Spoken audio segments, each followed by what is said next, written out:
Hey guys! Today we're gonna talk about the most recent BCG Recruiting Test. If you're taking one soon, you're in the right place. We will solve the most recent official sample and I will show you a few tricks to speed up your problem solving. The video is gonna be pretty long, so I suggest you watch it at twice the normal speed. You can find the link to the PDF we're discussing in the description of this video. If you find the video useful, please hit the like and subscribe buttons. This is the best way to show your value my work. And if you have questions, head right into the comment section down below and I will follow you.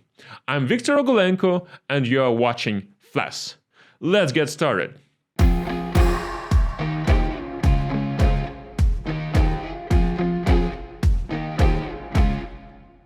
Before we start solving the actual questions, a few words about the test. We are going to look at the paper-based version. As of April 2021, it is the most recent official sample by BCG.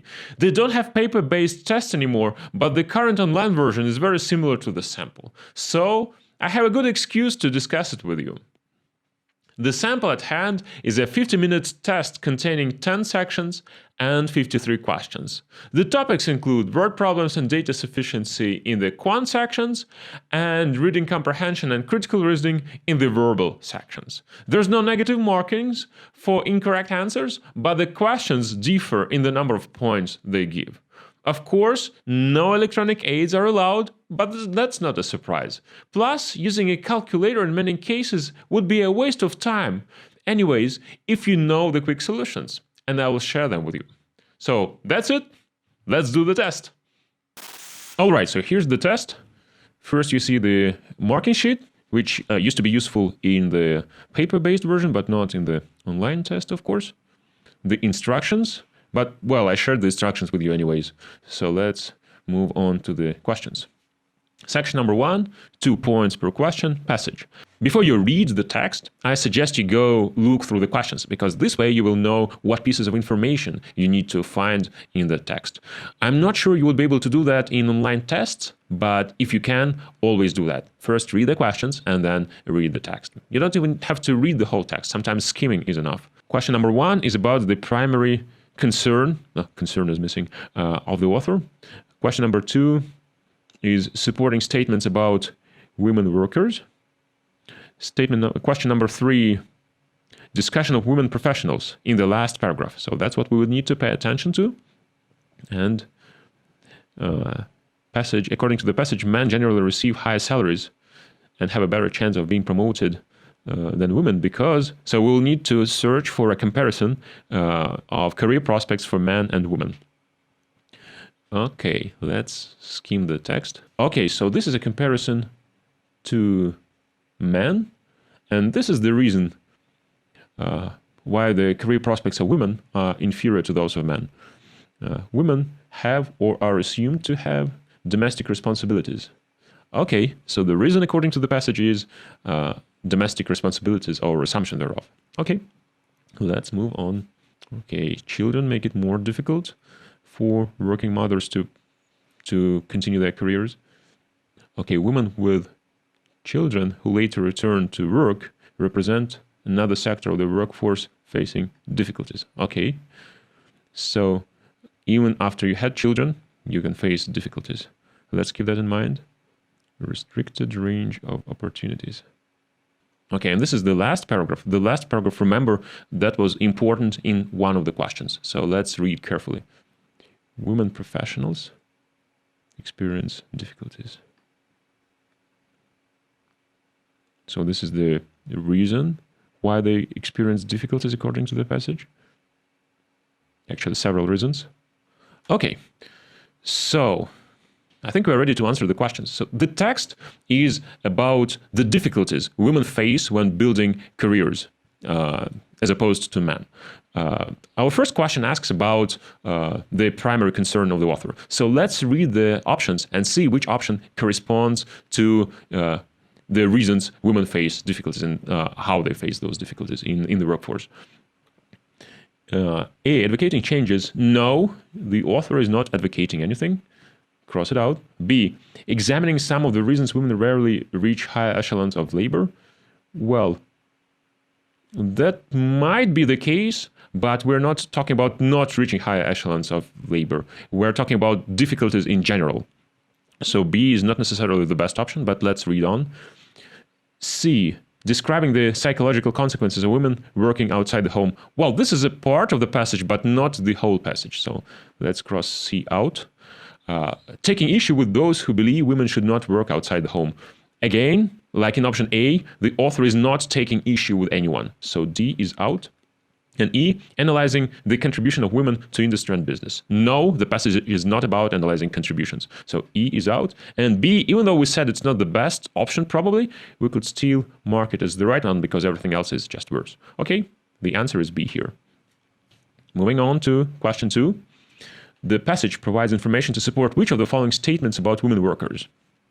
A, it is the responsibility of employers to provide childcare accommodations for women workers with children. Let's go back to the text. In the second paragraph, we were reading something about the accommodation. Yeah, affordable childcare and psychological barriers. The author does not say that this is the responsibility of employers to provide childcare. So A, we'll cross it out.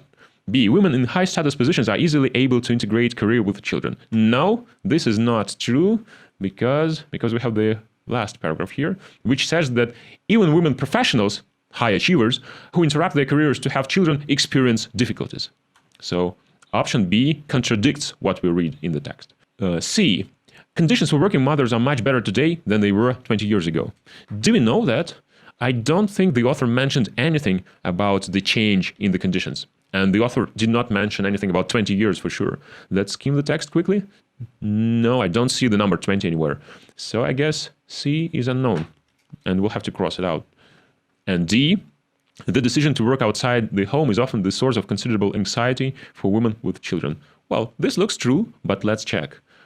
Okay, yeah, in order to become full-time employees, women with children must overcome the problems of finding food, affordable childcare, and the psychological barriers of workplace marginality. So yeah, psychological barriers. Well, that means that the option D is what we're looking for. But for the sake of completeness, let's look at option E as well. With the expense of childcare, it is often not profitable for women with children to work. No, the author never said that. Again, there's this sentence about affordable childcare. Yep, that they need to find affordable childcare, but the author does not mention profitability of working women. So we're going to cross E out, and the answer here is D. 3, the author's discussion of women professionals in the last paragraph serves to... First of all, this is the discussion. Seems like this paragraph was an example of difficulties faced even by high-flying women. So those with great potential, even they have problems with building careers. So let's look through the options given in question 3 and find something similar to giving an example of the problems by high-flying women. Show that the difficulties of integrating careers in motherhood can be overcome. No, that's not the case. Actually, I think the last paragraph serves as an example for the opposite. B, indicate that the women of higher status are not exempt from the difficulties of integrating careers with children. Okay, that looks like a good option, actually, because that's exactly what I said before tackling the options of question 3. But let's read everything else for the sake of completeness. I think in an actual test, if you find such a good option, you won't have to read other options, because obviously it would be very difficult to produce an option better than B. But because we're here preparing for a test and because we want to look through different options, for the sake of training, I suggest we look through C, D, and E. In a real test, you don't need to do that because you need to save time. Okay, C, defend changes in the policies of employers. Oh no, he's not defending anything. So let's cross C out. D, modify a hypothesis regarding the increased labor force participation of women. No, he's not talking about any hypothesis in the last paragraph, and he's not using it to modify any hypothesis. Cross D out. E, point out the lack of opportunities for women in the business. Well, that might be a good option actually, but it's definitely worse than B, because B states exactly what the paragraph is about. It's giving an example of difficulties faced even by high-flying women, high achievers. So E would be okay, I think, but First, let me check it quickly to make sure I'm not missing anything. Point out the lack of opportunities for women in the business. No, I think E would not work, because it's not the lack of opportunities the author is talking about, but the difficulty of taking advantage of these opportunities. So, right, yeah, we should cross E out as well. So, to question 3, the answer is B. Question 4. According to the passage, men generally receive higher salaries and have a better chance of being promoted because women... Okay, so this is something we read in the first paragraph while we were skimming the text, remember? Let's go back to the first paragraph. And that was somewhere in the middle, I think. Many analysts suggest, however, that women comprise a secondary market inferior to those available to men. The principal reason is that women have or are assumed to have domestic responsibilities. Okay, so that's the reason. Let's look for this reason in the options. A. Tend to work in industries that rely almost exclusively on part-time labor. No. Lack the technical and managerial experience. No. Have responsibilities outside of the workplace that demand considerable attention. Yes, that's it. What about D? Are the first to be laid off when the economy grows at a very slow pace? No. E. Suffer discrimination in the male-dominated corporate environment. Well, that might be true, but not according to the passage. Let's cross it out. So the answer here is C. Good. So we conquered this first text, and now we're going to the second section, which is about mathematics. Oh, I enjoy mathematics much more than reading those texts, so I think we're going to have some fun now. If you're serious about your preparation to consulting tests and interviews, watching one video about BCG tests might not be enough. And in this case, I invite you to have a look at my consulting tests course, which helped over 70% of my students pass consulting tests and digital assessments successfully. It has about 500 questions from different tests, from big 3 to second tier, and it has detailed explanations of all the questions, both written explanations and videos. And also, of course, it has the course chat with me, where I'm happy to answer all your questions regarding the problems you face, regarding the preparation techniques, regarding the specific questions in the tests, whatever you find problems with. The link to the course is in the description of this video.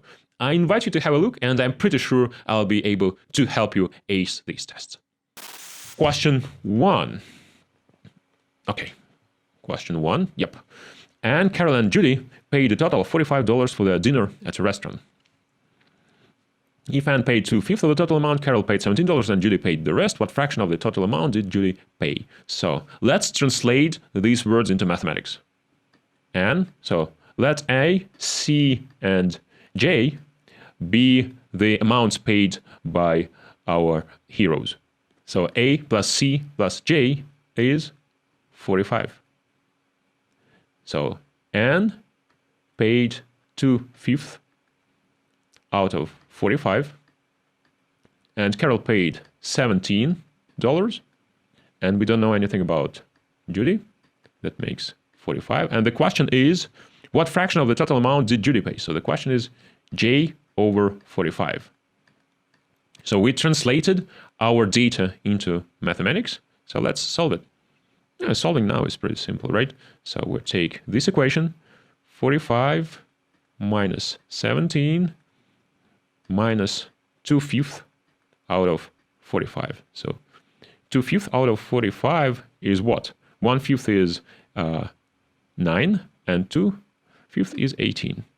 So 45 minus 17 minus 18 is, so 17 and 18 is 35, and 45 minus 35 is 10. And we're looking for J over 45, which is 10 over 45, which is, do we have 10 over 45? No, but we have 2 over 9, which is exactly same thing. So the answer here is A. Okay, question 2. To meet a government requirement, a bottler must test 5% of its spring water, 5%, let's call spring water A type, and 10% of its sparkling water for purity. So 10% of B type. If a customer ordered 120 cases of spring water, 120 cases, and 80 cases of sparkling water, what percent of all the cases must the bottler test before it can send the water out?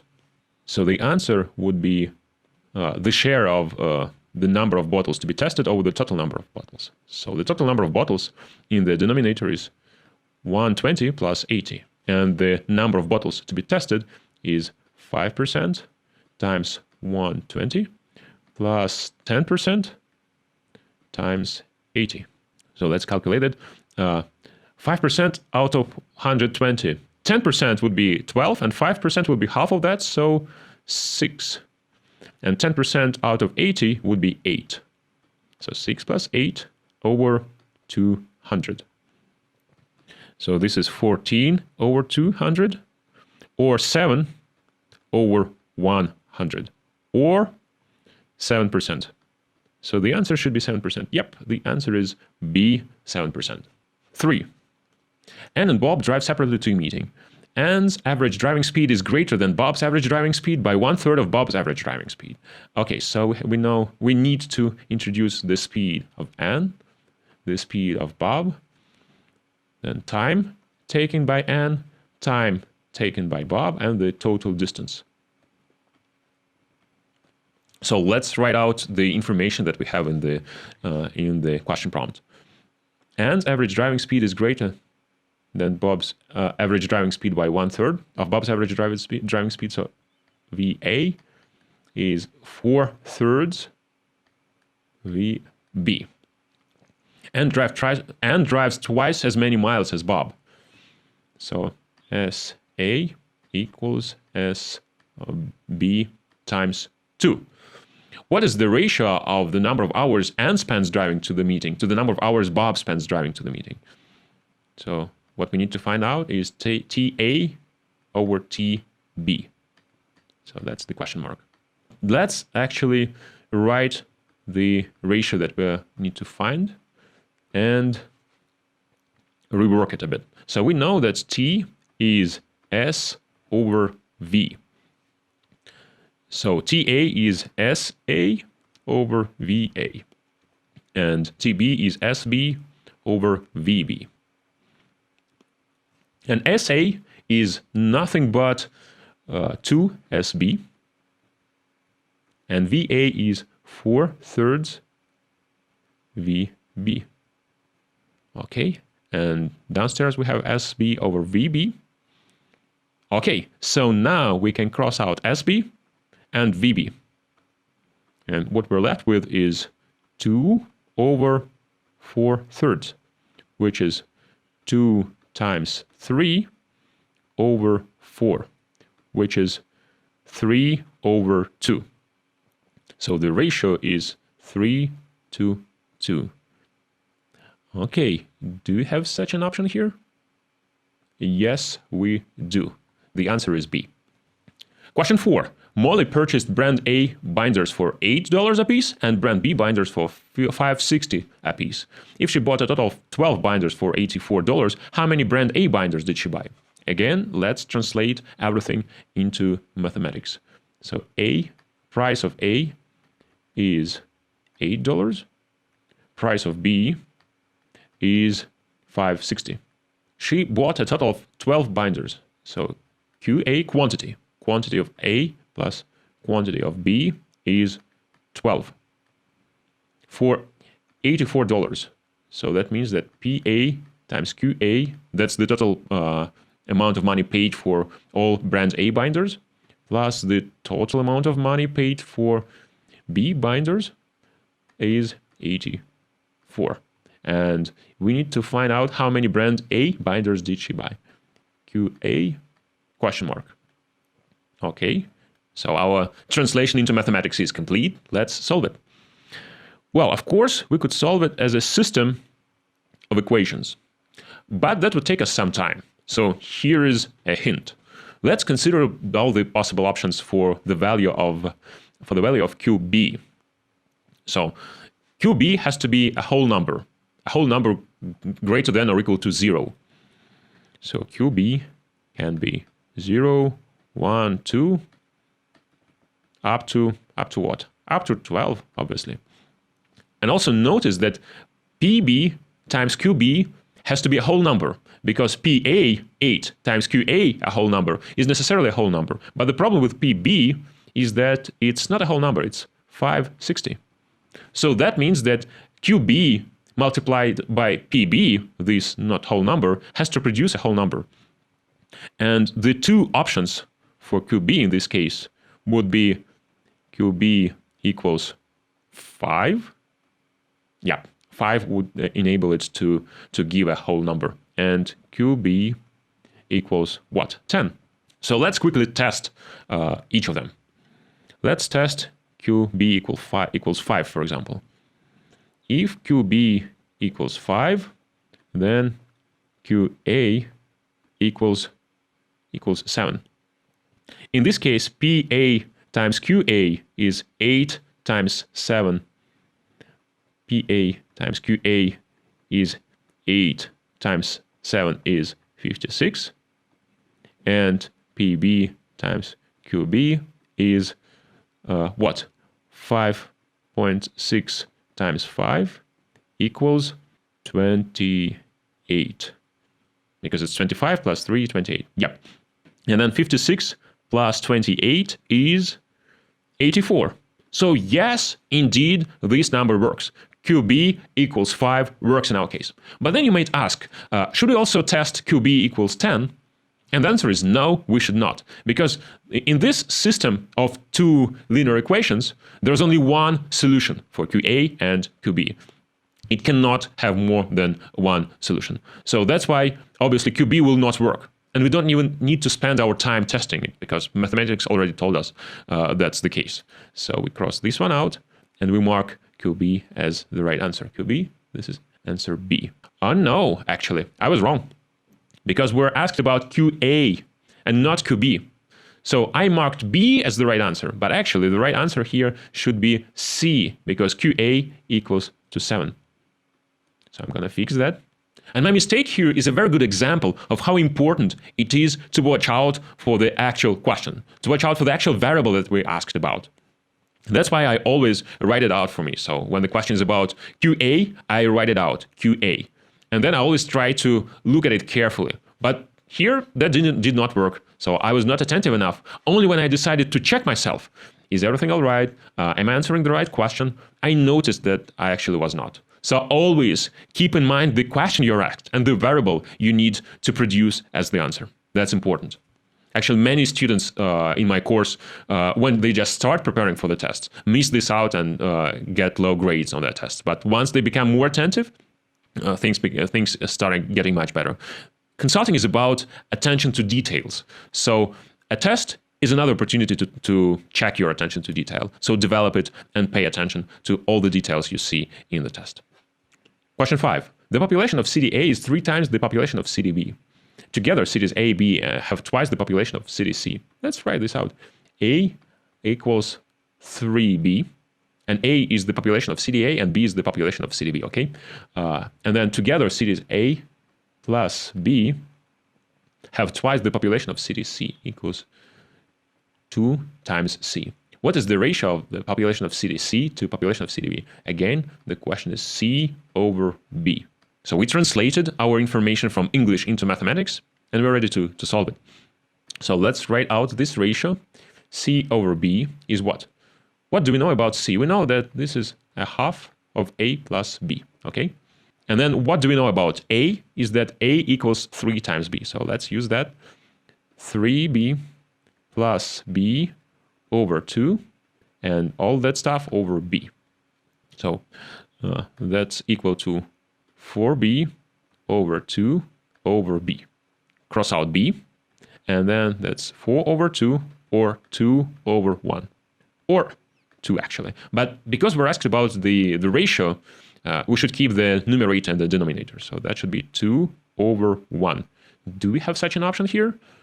I think we do. Yep, that's C. The answer is C here. All right, section 3, critical reasoning. Questions 1 and 2 are based on the following. So what are the questions? The question is a short one, what can be inferred from the passage, and a long one, which gives some additional information. Let's read the passage first. Partly because of bad weather, but also partly because some major pepper growers have switched to high-priced cocoa, world production of pepper has been running well below worldwide sales for 3 years. Pepper is consequently in relatively short supply. The price of pepper has soared in response. It now equals that of cocoa. Which of the following can be inferred from the passage? So what we know from the passage is that pepper is now expensive because some producers switched from cocoa to pepper and its price grew. Let's read the options and see what we can conclude. A. Pepper is a profitable crop only if it is grown on a large scale. No, we don't know that. B. World consumption of pepper has been unusually high for 3 years. Again, nothing about the world consumption. We only know something about production. So B is out. C. World production of pepper will return to previous levels once normal weather returns. Not necessarily, because there are two factors affecting production. One is weather. The other is the number of producers involved in the production of pepper. So good weather alone might not necessarily help. So C is out. Okay, what about D? Surplus stocks of pepper have been reduced in the past 3 years. Well, probably yes, because world production of pepper has been running below worldwide sales. So sales were bigger than production. That means that the difference between the sales and production has to be covered by the stocks. So that means that the stocks reduced. That means the surplus stocks have been reduced in the past 3 years. Okay, so D looks like a good conclusion. But let's read E as well. The profits that the growers of pepper have made in the past 3 years have been unprecedented. No, we don't know that. We don't know whether they were unprecedented or similar to something that happened before. So let's cross E out. Good. Let's move to question 2. Some observers have concluded that the rise in the price of pepper means that the switch by some growers from pepper to cocoa left those growers no better off than if none of them had switched. This conclusion, however, is unwarranted because it can be inferred to be likely that... Okay, so here are a few options, but before we look at the options, we need to figure out how we distinguish between them. And this is where our premise technique can help from the consulting tests course. Remember that we always try to find the question fact that we need to prove or disprove. So here, the question fact is this. Now let's actually read from the very beginning. The rise in the price left those growers who made the switch no better off than if they did not make a switch. And we need to disprove it. So the question fact is that the switch made the growers actually better off than no switch. So I'm going to write it down in a short form so that we remember what we're looking for. Switch is better than no switch. Let's look through the options now and see if they're talking about whether switch is better than non-switch or not. So A, those growers could not have foreseen how high the price of pepper would go. Well, this option, even if we assume that it is true, will not help us decide, will not help us claim that switch is better than no switch. So we cross it out. B, the initial cost involved in switching from pepper to cocoa is substantial. Well, that would actually prove the opposite. That would prove that switching is expensive and difficult. But we need to prove that switching is better than non-switching in this particular case. So B is out. What about C? Supplies of pepper would not be as low as they are if those growers had not switched crops. That looks like a good explanation because it says that if switch did not happen, those growers would not be as good off as they are now. So that means that switch actually produced a good result. So switch is better than non-switch. So C looks like a plausible option. What about D? Let's read everything just in case. Cocoa crops are as susceptible to being reduced by bad weather as are pepper crops. Doesn't help. Doesn't help us say that switch is better than non-switch. So let's cross it out. E. As more growers turn to growing cocoa, cocoa supplies will increase and the price of cocoa will fall precipitously. Well, again, that's not about our question fact. That's not about switch versus non-switch. It says something about the future, potential future, but that's not something we need to prove or disprove in this question. So cross E out, and the answer here is C. Question 3. Federal agricultural programs aimed at benefiting one group whose livelihood depends on farming often end up harming another such group. Which of the following statements would support the claim above? Again, the question fact here is that will help one group to the detriment of another group. So we're going to write help one, hurt another. So we need to read the options and see in which option there is a comparison between someone who benefited and someone who lost. An effort to help feed grain producers resulted in higher prices for the crops, but the higher prices decreased the profits of livestock producers. Okay, so we have those who produce grain, they benefited, and we have those who produce livestock, they lost. So one is a possible explanation for the claim, a possible support. 2. In order to reduce crop surpluses and increase prices, growers of certain crops were paid to leave a portion of their land idle, but the reduction was not achieved because improvements in efficiency resulted in higher production on the land in use. This option is about some efficiency, but it does not compare someone who gained with someone who lost. So we cross 2 out. And 3, many farm workers were put out of work when a program meant to raise the price of grain provided grain growers with an incentive to reduce production by giving them surplus grain from government reserves. So grain growers benefited, but actually many farm workers lost. So there is a comparison we're looking for. There's the comparison we're looking for, and we can put a tick here. So 1 and 3 are good support statements, and 2 is not. Which option says 1 and 3? This is option C, I guess. Now let's be careful. Yep, that's option C. So the answer is C. Okay, question 4. Technological education is worsening. People between 18 and 24 who are just emerging from their formal education are more likely to be technologically illiterate than somewhat older adults. And yet, issues for public referenda will increasingly involve aspects of technology. So what do we learn from this passage? That young people don't really understand technology, but they need to if they want to participate in referenda, which is kind of public voting on certain important questions by the whole population. So let's read the options. We need to find those that can be properly drawn as conclusions from the statement. A. If all young people are to make informed decisions on public referenda, many of them must learn more about technology. Well, that's more or less what I said when I explained the statements. So that looks quite good. We're going to mark this as a possible answer, but let's check other options as well. Thorough studies of technological issues and innovations should be made a required part of the public and private school curriculum. Now we don't know anything about prescriptive statements. So the statement that we read did not say anything about what should be done. So B is out. C. It should be suggested that prospective voters attend applied science courses in order to acquire minimal competency in technical matters. We don't know anything about applied science courses and if they would help. And based on the information in this statement, we cannot make such a conclusion. D. If young people are not to be overly influenced by famous technocrats, they must increase their knowledge of pure science. Pure science? What is pure science? There is nothing in the text about pure science. Let's cross it out. E. On public referenda issues, young people tend to confuse real or probable technologies with impossible ideals. We don't know how young people behave and what mistakes they make on public referenda. Based on the text, we cannot make such a conclusion. So cross this out. And the answer is A. Let's move on to questions 5, 6, and 7. Questions 5 and 6 are based on the following. And the questions themselves, the argument above is based on, so we need to explain what the argument actually is.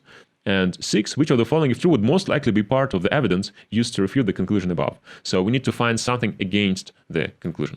Let's read the passage and figure out what the conclusion is. In the past, teachers, bank tellers, and secretaries were predominantly men. These occupations slipped in pay and status when they became largely occupied by women.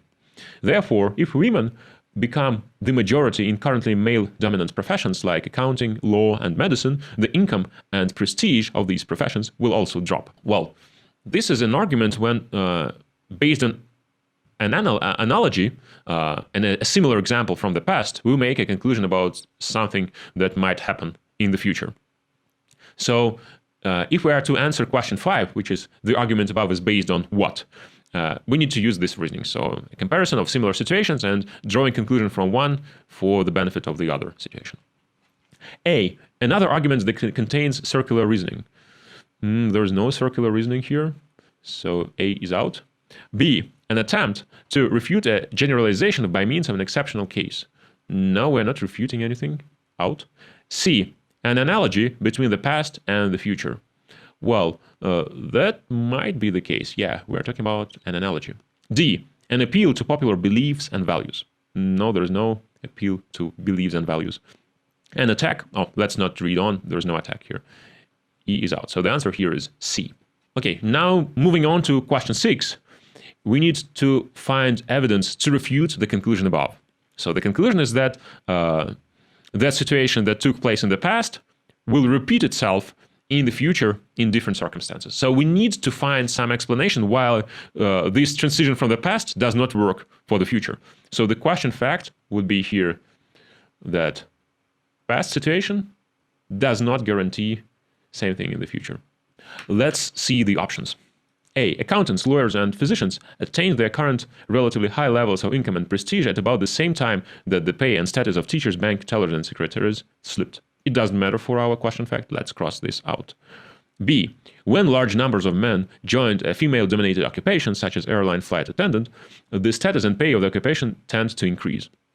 Well, that's not relevant for our case because we're considering the switch in the occupation from men to women and not from women to men. So that's a different situation and not helpful in our conclusion about the question fact. Cross it out. C, the demand for teachers and secretaries has increased significantly in recent years, while the demand for bank tellers has remained relatively stable.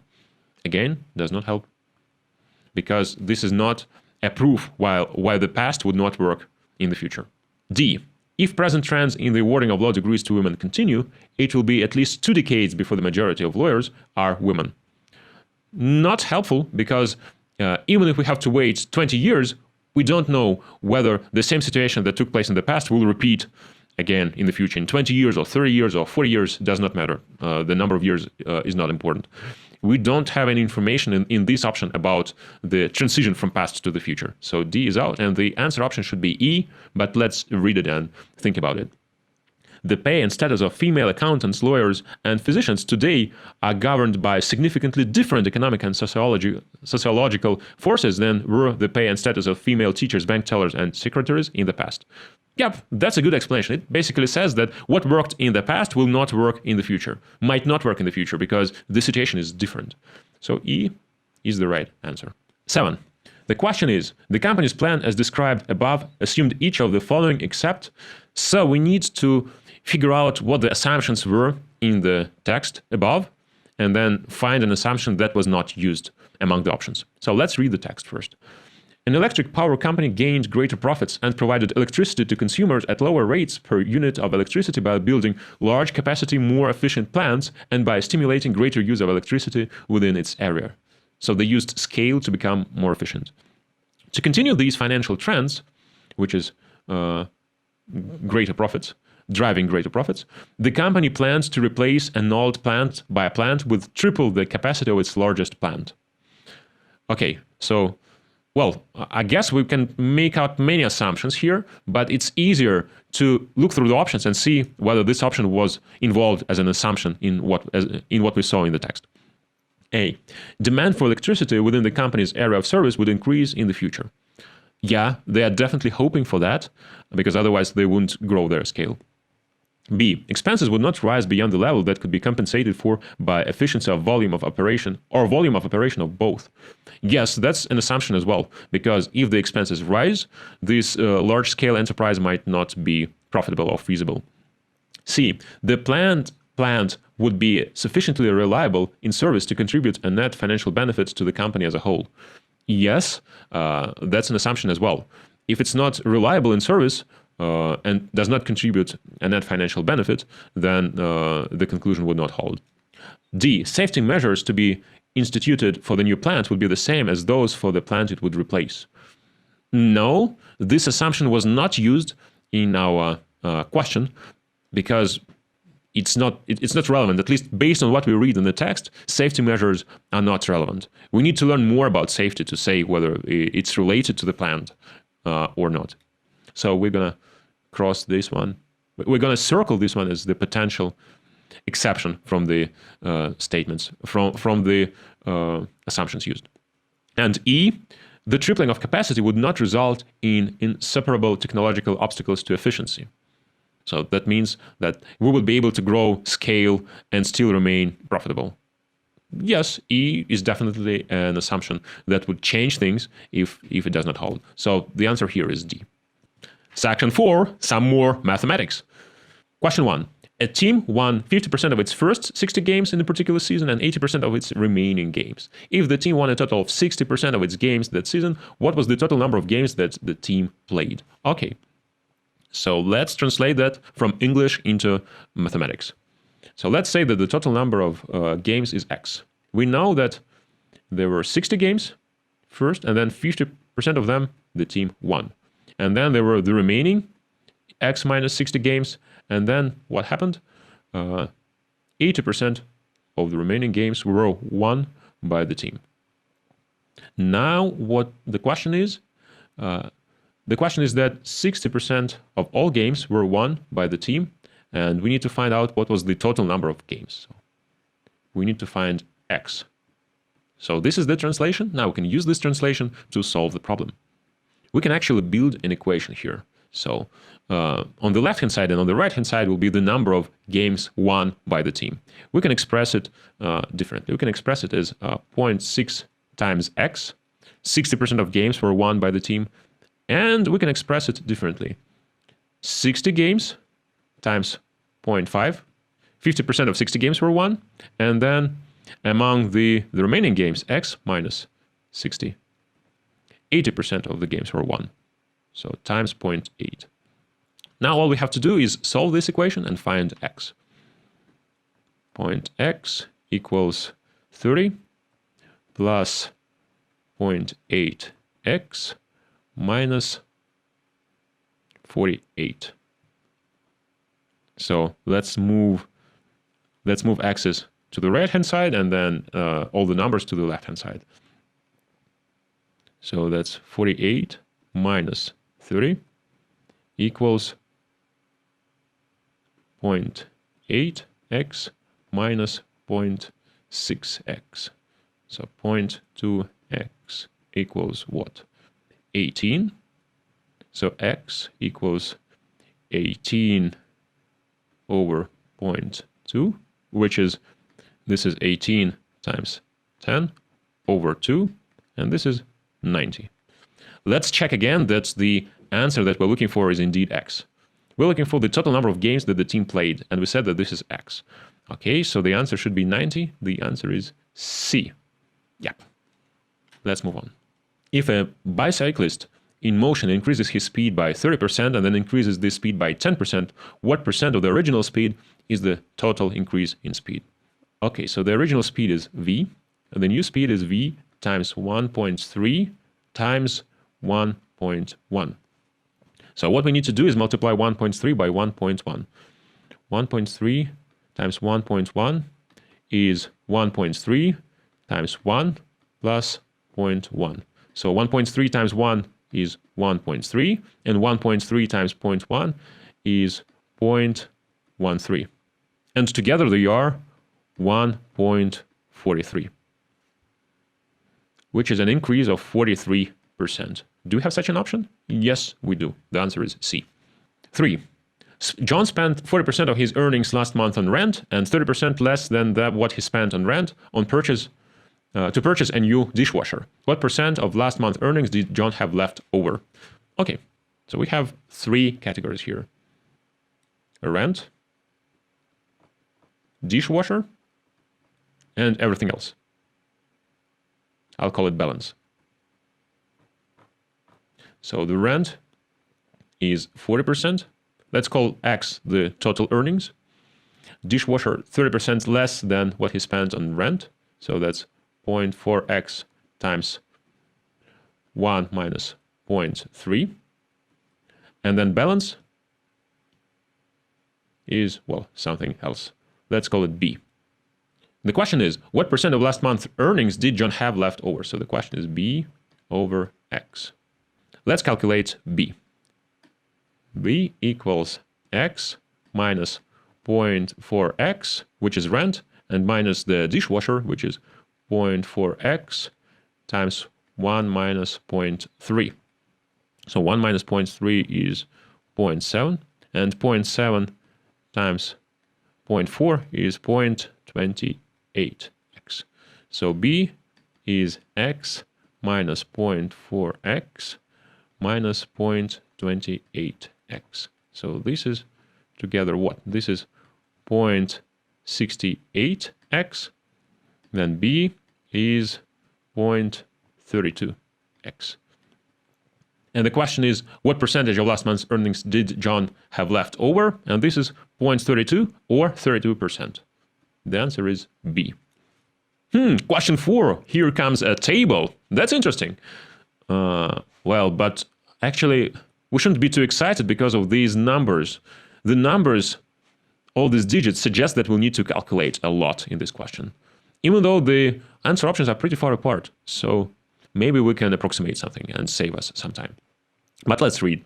According to the chart above, how many of each toy would have to be manufactured so that the total price of toy A exceeds the total price of toy B by $147. So the total price is actually the total revenue, I think this is price over quantity. And we want to make sure that price of A minus price of B times the quantity, and the quantity is something we're looking for, is 147. So let's calculate price A and price B. The price would obviously be cost plus profit. So we need to sum up these numbers. We need to sum up this number and this number, and then we need to add this number to this number. So price A is this, price B is this. Let's do the calculations. Unfortunately, we won't be able to estimate a lot here because we don't know what digits will start to matter in our difference. So we have to be precise in this case, I'm afraid.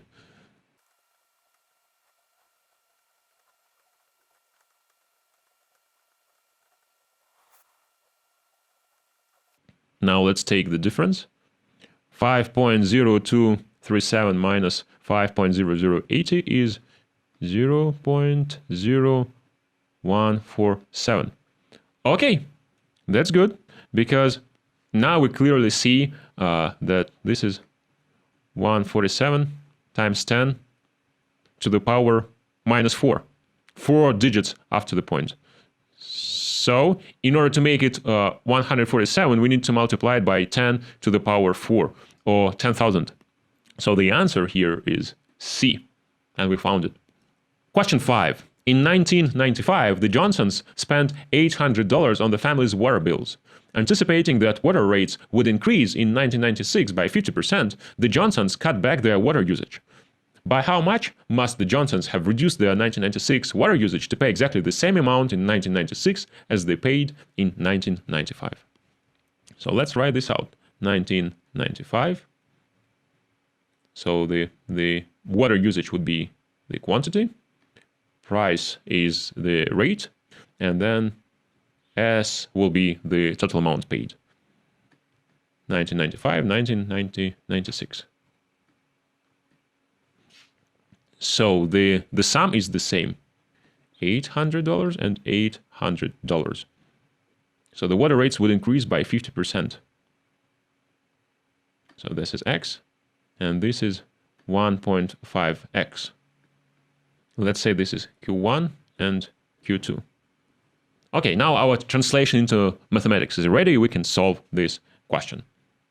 Q1 times X equals Q2 times 0.5x.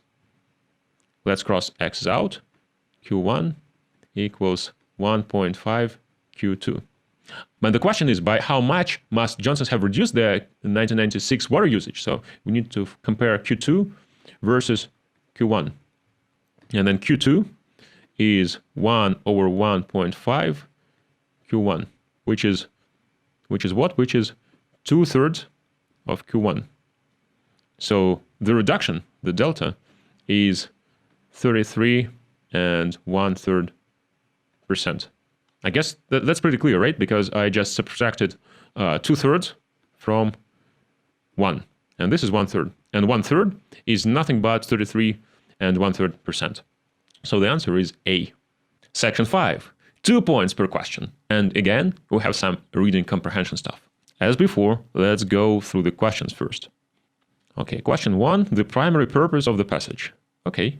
Question 2, according to the passage, which of the following is true of a Malthusian explosion in population? So we'll need to read about Malthusian explosion and make a conclusion about it. 3, the last paragraph performs which of the following functions in the passage?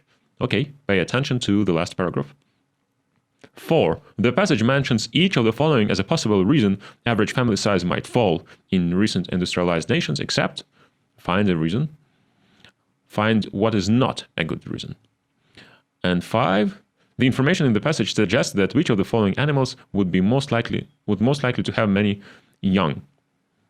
Okay, the author mentions a decrease in the importance of physical labor in order to... I think that's it. Yep, that's it. So, we need to pay attention to the last paragraph. We need to pay attention to physical labor, some classification of animals, I don't know. Possible reason for average family size in industrialized nations. Yeah, last paragraph.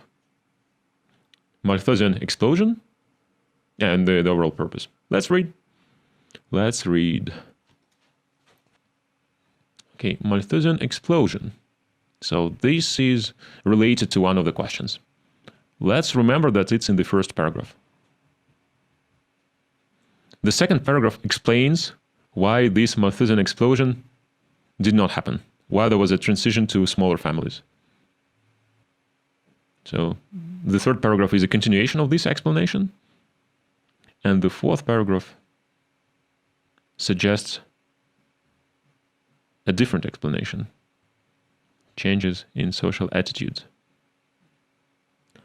Okay, that's it so far. So the text is about the change in the family size of the population of people after the Industrial Revolution. So some scientists expected an explosion in the number of people after the Industrial Revolution, but it did not happen. And there are several explanations. The two provided by the text are based on comparison with animals and on social attitudes. So let's read question number 1. The primary purpose of the passage is to... Let's read the options. Criticize explanations of human behavior that are based on observations from the animal world. No, there is no criticism. B. Show why the expected population explosion following the Industrial Revolution did not occur before the Industrial Revolution. No, we are not trying to explain this. We now actually talk about what happened before the Industrial Revolution and why this change happened after the Industrial Revolution. C. Demonstrate how family size was influenced by both environmental restraints and social attitudes before and after the Industrial Revolution. Well, that might be the case. I'm going to put a question mark here. Except for the fact that we're not talking much about what happened before the Industrial Revolution and the family sizes then. But a question mark. We'll need to consider other options. I'm not sure yet. D.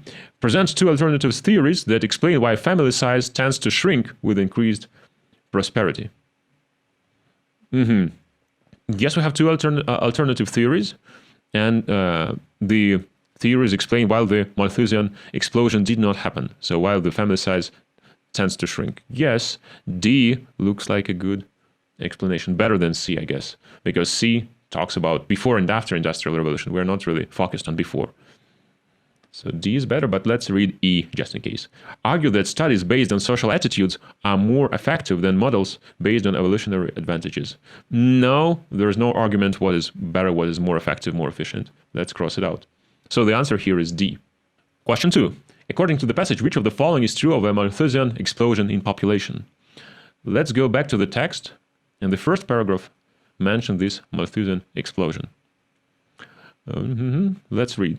When enormous increases in prosperity ushered in the Industrial Revolution essentially freed many Western nations from these constraints, scientists of the time expected a Malthusian explosion in population. However, an inverse relationship between prosperity and reproduction was soon noted. Okay, let's read the options now. Its occurrence has been limited to those areas of the globe that have remained pre-industrial. No.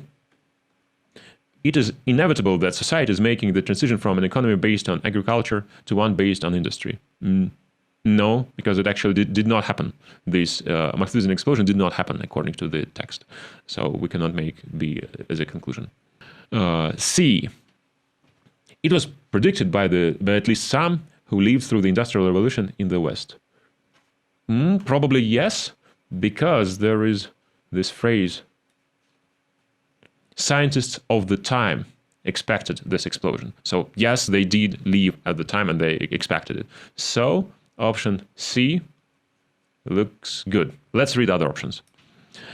D. Social scientists have only recently reached consensus on the question of why it fails to occur in recently industrialized countries. Only recently, we don't know that. It was not mentioned when they reached the consensus. So cross this out.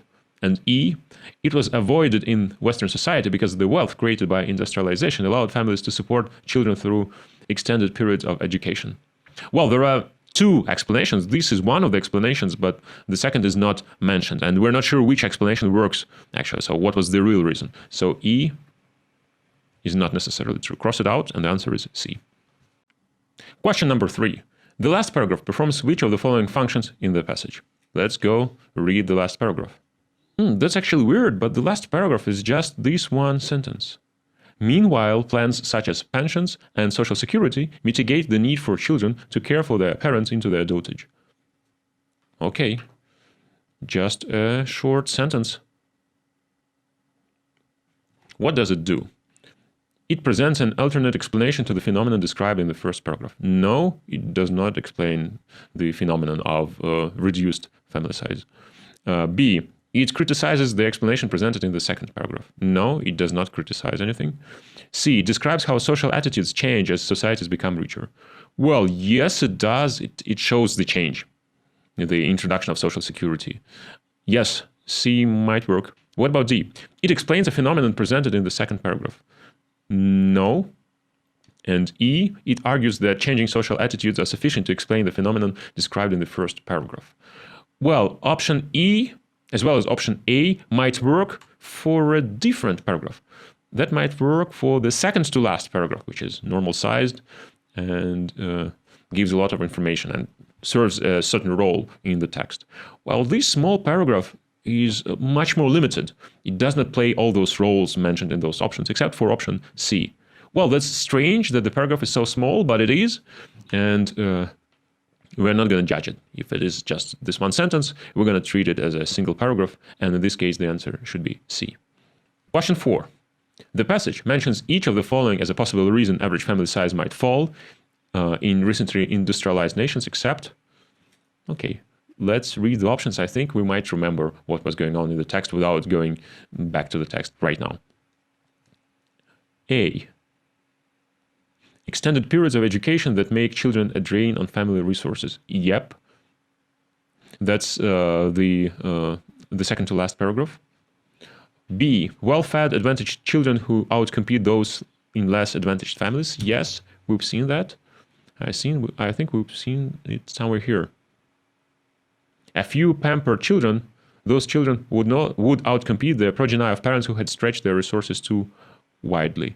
Yep, we have this. C. Improved social care of the elderly. Yes, this is the last paragraph that we discussed in the previous question. D. Changed social attitudes. Yeah, that's second to last paragraph. And E. Increased demand for physical laborers in recently industrialized economies. No, increased demand for physical labor was not mentioned anywhere. So the answer is E. 5. The information in the passage suggests that which of the following animals would be most likely to have many young. Let's go back to the text and see the distinction between different animal species. Animals that have many young tend to live in hostile, unpredictable environments. So we need to find a species that lives in the most hostile and most unpredictable environments among the options presented in this question. A plant eater that lives in drought-susceptible grassland and is fiercely protective of its young. So the environment is quite hostile, but at the same time, the parent protects the young, so it's not as hostile as it could be. So A, probably question mark. An omnivore whose population is restricted to several small islands that are threatened by human encroachment. Well, that might be the case, but the human encroachment might not necessarily generate a really very hostile environment that's been there for a long time. So while, again, B is possible, so I'm not going to cross it out at this point, I want to consider other options and see if there is a better option with a more hostile environment. C, meat eater that has no natural predators but must migrate long distances to maintain its supply of food. Well, no natural predators doesn't sound like hostile environment. Let's cross it out. D, a scavenger that competes with few other species for territory and food. That's not hostile. Cross it out. E, a filter feeder that is prey for many creatures in the seasonal streams and lakes where it lives. Prey for many creatures. This looks like a very hostile environment, and the seasonal streams don't make it better. So this is probably stronger than what we saw in B, despite the human encroachment, and definitely stronger than A, where the parent is fiercely protective of its young. So E should be our answer here. It's stronger than any other option. 6. The author mentions a decrease in the importance of physical labor in order to... Where did he mention the decrease in importance of physical labor? I think that was in the second to last paragraph. Oh yeah, here. As physical labor becomes less important, education may extend into the early 20s, making children economically unattractive, as they now consume family assets rather than produce them. Okay, so this is an explanation of why the family size gets smaller, why it's not profitable to make a lot of kids right now. Let's look through the options and see if we find anything similar. The author mentions a decrease in the importance of physical labor in order to give an example of the factors that might lead to changes in social attitudes toward family size. Yes, that might be an explanation, actually. I'm going to put a question mark here. It indeed is an example of a change that resulted in a different attitude to family size, that having fewer kids is more beneficial now that families don't need kids to produce food and to do physical labor. So A is a probable answer. B, demonstrate why those who anticipated a Malthusian explosion in the population in industrialized Europe were incorrect. Well, no, that's an explanation of why they were incorrect, but the why is a different thing. The why is that the number of people did not increase according to their expectations. So B is not the option we're looking for. It's not the reason to mention the decrease in the importance of physical labor. C, show how family structures adjust to meet the demands of a changing economy. That might be a good option. Let's think about it. Show how family structures adjust to meet the demands of a changing economy. That's not how the family structures change. That's rather a change in the demand of the economy. So that's a different example. That's not an example of change in the structures. Let's cross it out. D, rebut the claims of those who argue that there are limitations in conflating human and animal behavior. No, it does not rebut the claims. We should cross it out, I guess. E, illustrate how larger families can increase family income.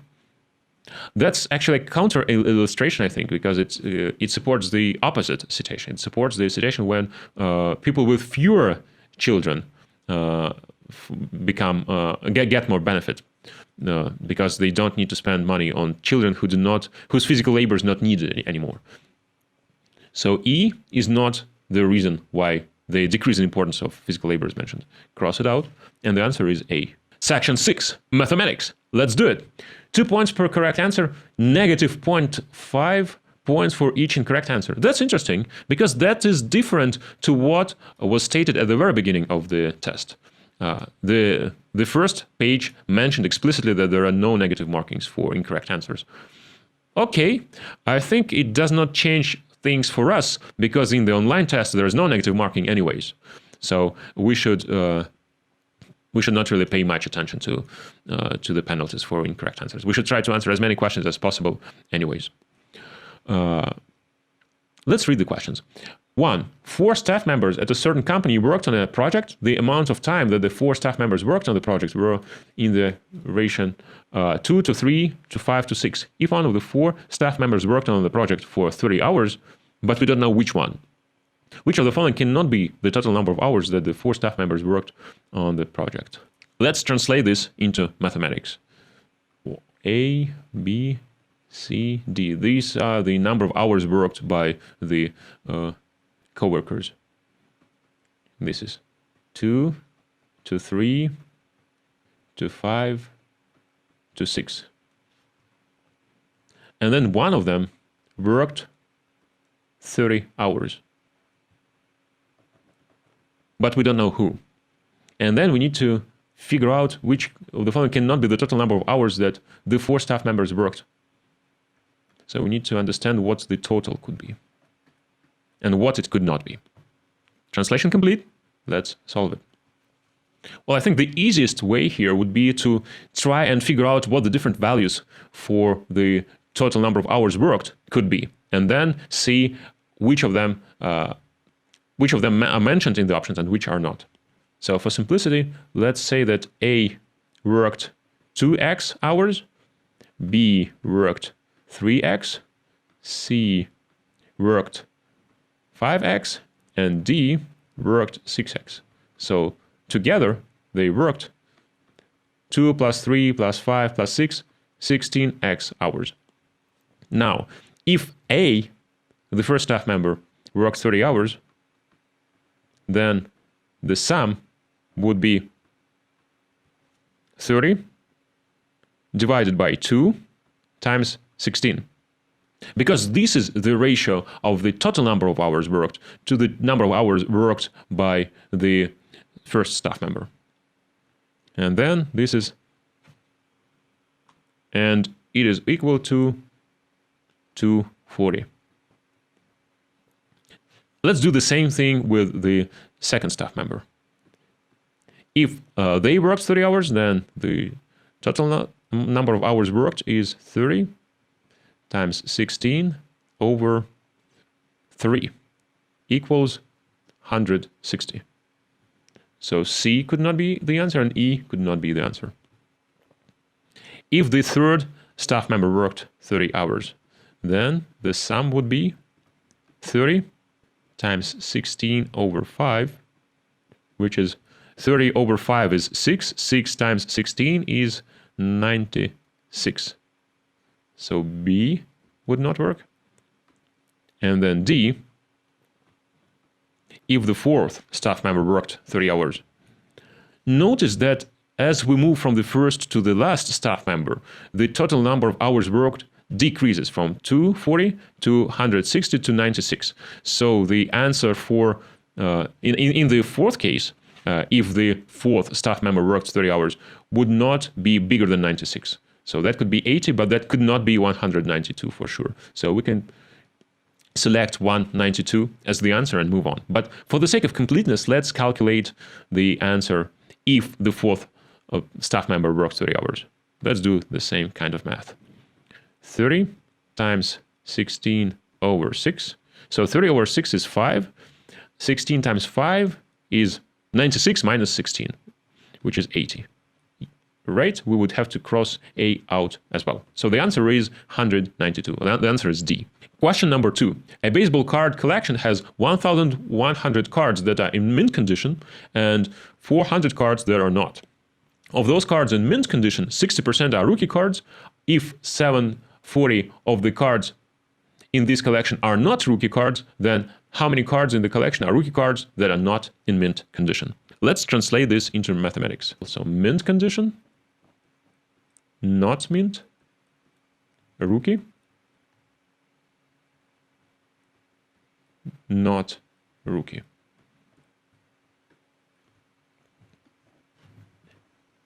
And let's write down all the information we know.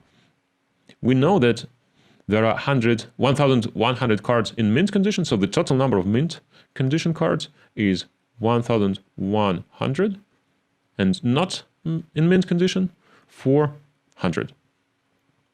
Of those cards in mint condition, 60% are rookie cards. So 60% out of this number, rookie cards. Let's calculate it right away so that we don't get confused later. So 1,100 times 60% is 660. If 740 of the cards in this collection are not rookie cards, so this is 740. How many cards in the collection are rookie cards that are not in mint condition? Rookie cards that are not in mint condition. So this is the question mark. Now we have all the data we need in order to fill in the gaps. Let's do it right now. So first, let's look at this gap. The total number of cards is 1,500. I filled it up using these two numbers. Then let's fill in this number. That would be 1,500 minus 740. So this is 760. And the number of rookie cards not in mint condition would be total number of rookie cards 760 minus the number of rookie cards in mint condition 660. So that would be 100. This is 1. And notice that we don't need to fill in the numbers here or here. That would be a waste of time for us. We just need to find one number that we're looking for. And this is option A. 3. A local farmer grows wheat on land he rents for a fixed cost of $200,000 per year. The variable cost of growing 1 bushel of wheat is $10. In a certain year, the farmer grows and sells 50,000 bushels of wheat and makes a profit of $150,000 after paying the fixed cost to rent the land. If every bushel sold for the same price, what was the selling price in dollars of a bushel of wheat? Again, let's translate everything into the language of mathematics. So fixed cost, the fixed cost is $200K per year. The variable cost for 1 unit is $10. The quantity is 50K bushels. The profit is $150K. And now we need to find the price. Price unknown. That's it. Let's solve it now. Let's build an equation. The equation will be different ways to calculating the profit. We have profit which is 1,000. We have profit which is 150,000. Let's write it down. But we also have a different way to calculate profit, which is revenue minus fixed cost minus variable cost. So revenue is what? Revenue is price times quantity. Price is unknown, but the quantity is known. So that would be 50KP.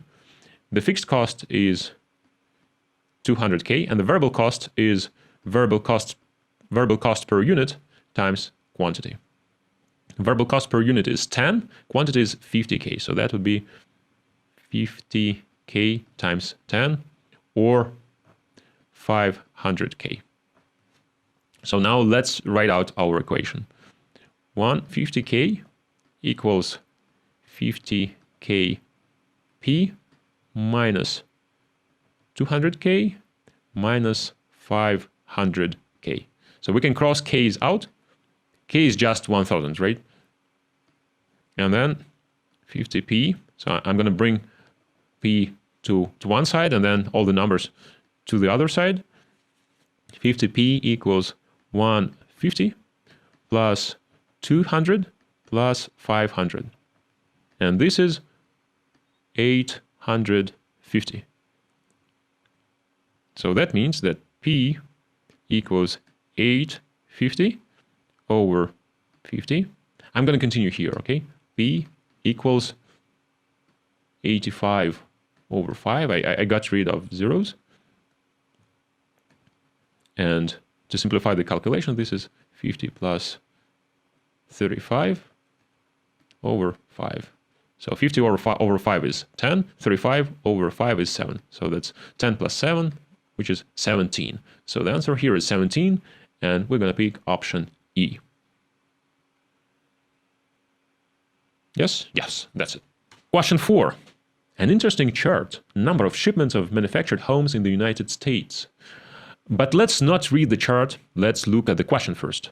According to the chart shown, which of the following is the closest to the median annual number of shipments of manufactured homes in the United States for the years from 1990 to 2000 inclusive? So we have number of shipments of manufactured homes for each year. We don't know the exact numbers, but we can figure them out based on the chart. The most important thing in this question is median. So what is the median? The median is such a value that at least 50% of other values are smaller than this median. And well, 50% of values are bigger than it. So we have 1, 2, 3, 4, 5, 6, 7, 8, 9, 10, 11 values. So the median should be the 6th biggest value. So something in the middle. So 5 values should be less than it, and 5 values should be bigger than it. So let's find the 6th biggest number here. Actually, we can start with the 6 smallest numbers because it will be the same. It will be in the middle anyways. So the smallest number, this is the smallest, 1. This is bigger, 2, 3, 4, 5, and 6. So this is the median. And now the final trick is figure out what the value is. The value is slightly above 300,000. So the smallest number slightly above 300,000 is 310,000. So the answer is C. Question 5. Working simultaneously and independently at an identical constant rate, 4 machines of a certain type can produce a total of X units of product in P in 6 days. So 4 machines, X units, 6 days. How many of these machines working simultaneously and independently at this constant rate can produce a total of 3x units in 4 days? And we need to find the number of machines. So the total production here increased 3 times, 3x versus x. And the number of days, the speed required also has to increase 6 over 4 times. So because they need to produce the units of product P faster, not in 6 days, but in 4 days, they need to work 50% faster. So 50% comes from this. This is 1.5, which is 100% plus 50%. So this is the increase in speed, as I said. So the number that we're looking for is, this is the difference, times 4. So 3 times 6 over 4 times 4 is 18. The answer is B. That's it. Section 7. Still more mathematics. Each question makes a statement relating to a passage. No, I think that's bullshit. There's no passage here. Seems like it's a typo. Why even they include this statement here? Well, I have an impression that this test, even though it's official, still has quite a few mistakes. So I guess we need to be careful, even when solving a test produced by a consulting company. 1. When Leo imported a certain item, he made a 10% import tax on the portion of the total value of the item in excess of $1,000. If the amount of the import tax that Leo paid was $87.5, what was the total value of the item? Okay, the usual thing. Translate English into mathematics. 7% on the portion of the total value of the item in excess of $1,000. So let's say the total value is X. Then X minus 1,000 times 7% is what Leo paid as import tax. So this is $87.50. And the question is, what is x? Well, now we have an equation. We just need to solve this equation with respect to x, and we are done. Let's do that. 0.7x minus 70 equals 87.5. So 0.077x equals 157.5. 7x equals 15,750. Okay, so x equals 15,750 over 7.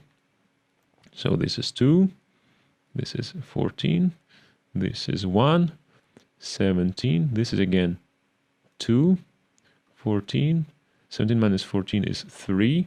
Well, we can actually stop here because it's definitely not A, not B, not D, not E. The answer is C.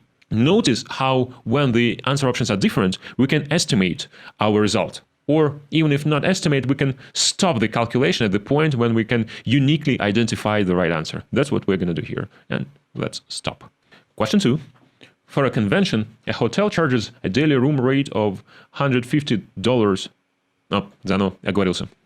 Question 2. For a convention, a hotel charges a daily room rate of $120 per one person and X dollars for each additional person. What is the charge for each additional person? And we have some statements, and we need to conclude whether these statements are sufficient to find X. So what we have is $120 for one person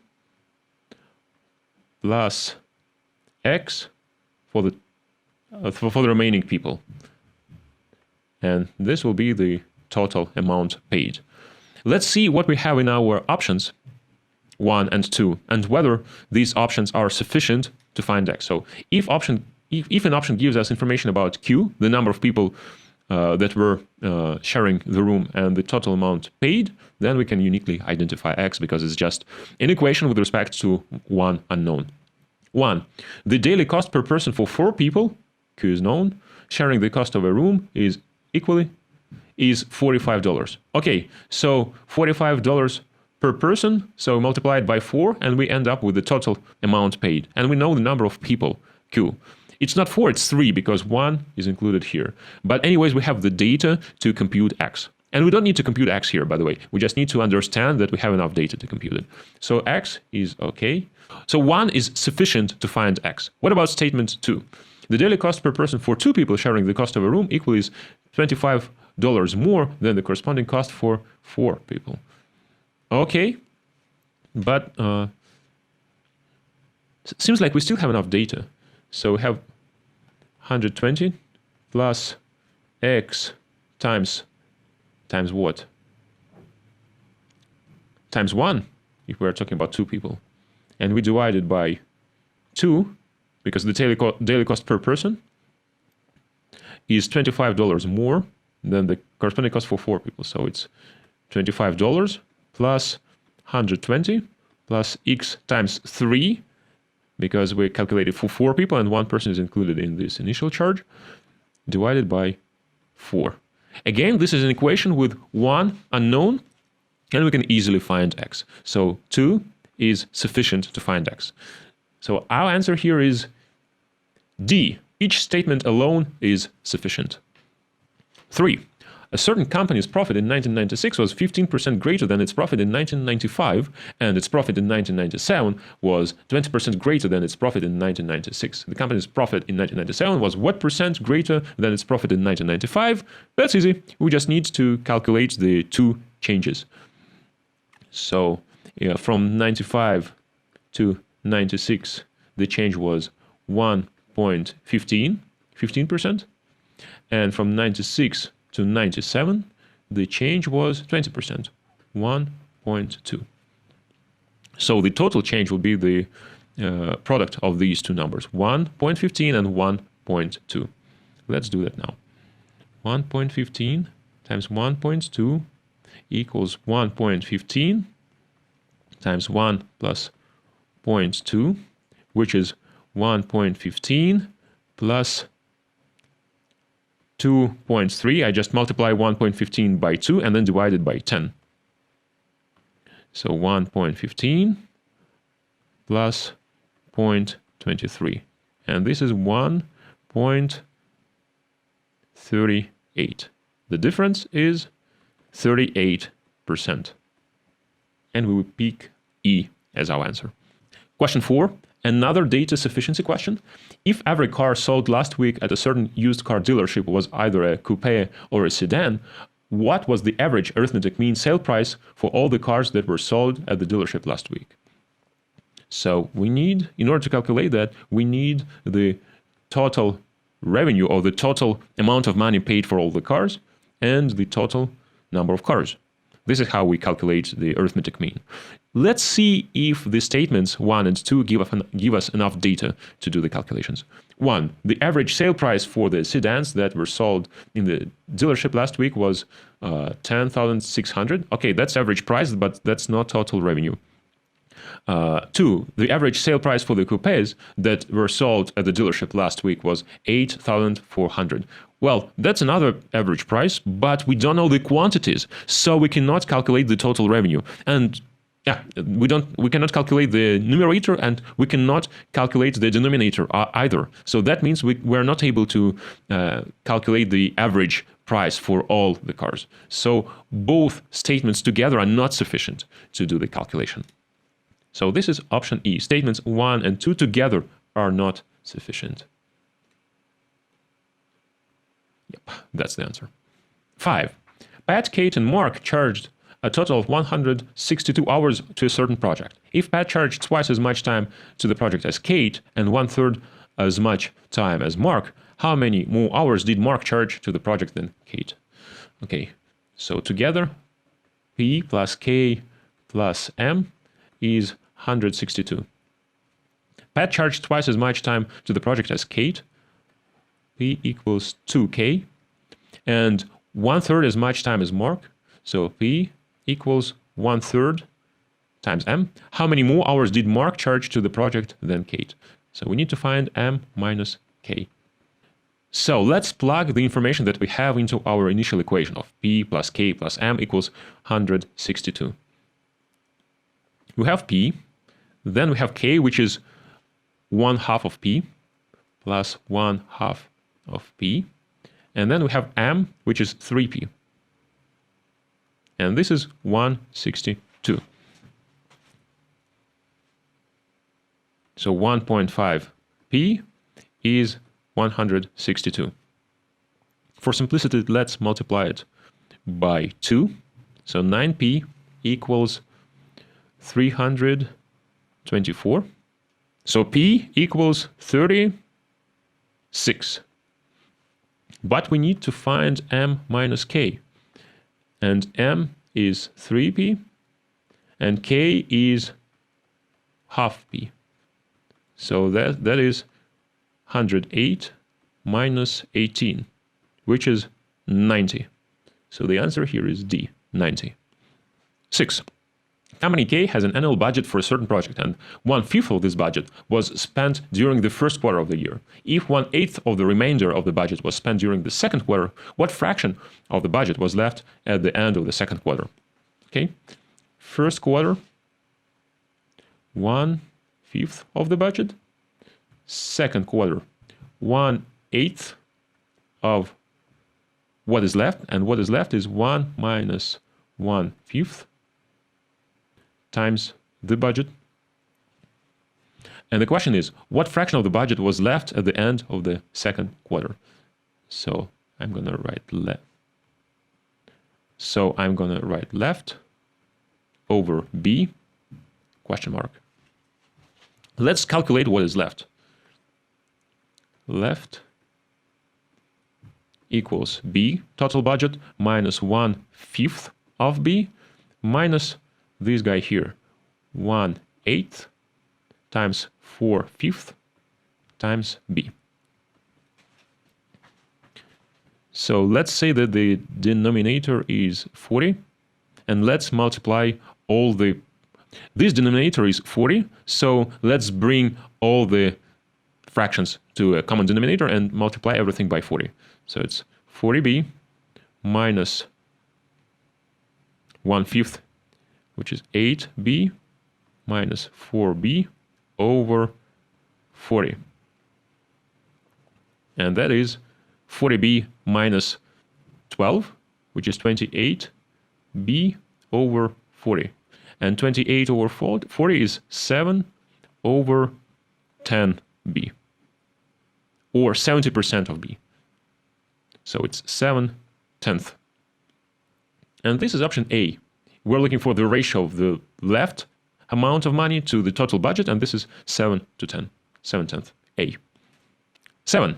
A salesperson received a 60% commission on the amount of total sales up to and including $10,000 and an R% commission on the amount of total sales over $10,000. If the salesperson received a total commission of $920 on the total sales of $14,000, what was the value of R? Okay, let's build an equation. So 6% on the amount of sales up to $10,000 plus R on the amount exceeding $10,000. And in our case, this is 14 minus 10, which is 4.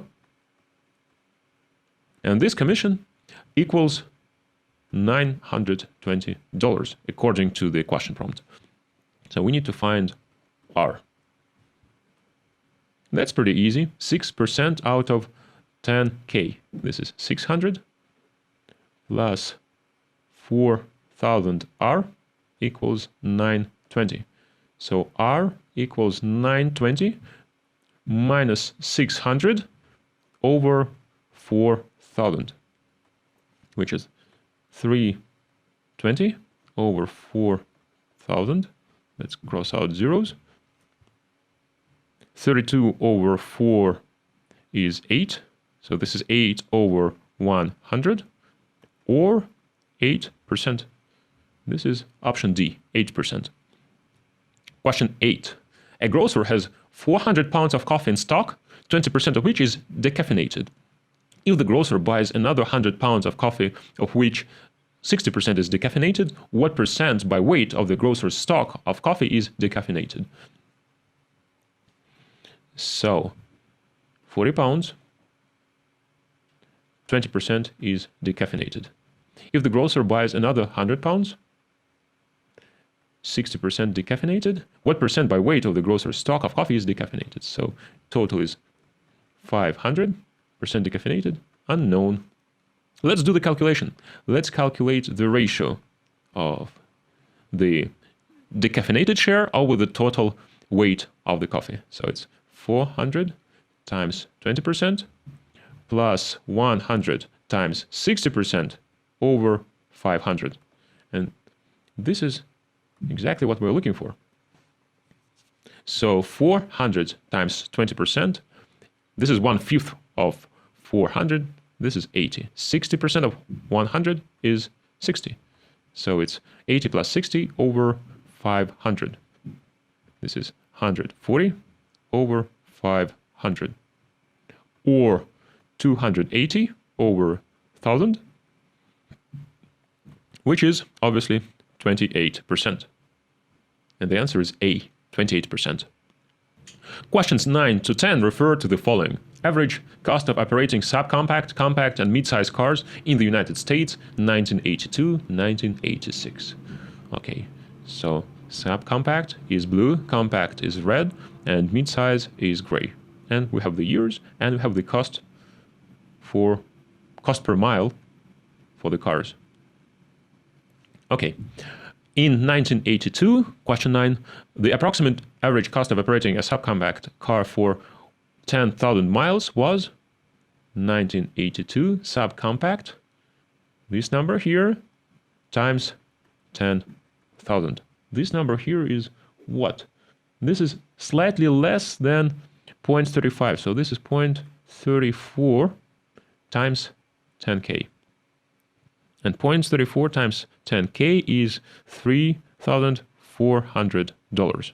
And this is option B. 10. In 1984, the average cost of operating a subcompact car was approximately what percent less than the average cost of operating a mid-sized car?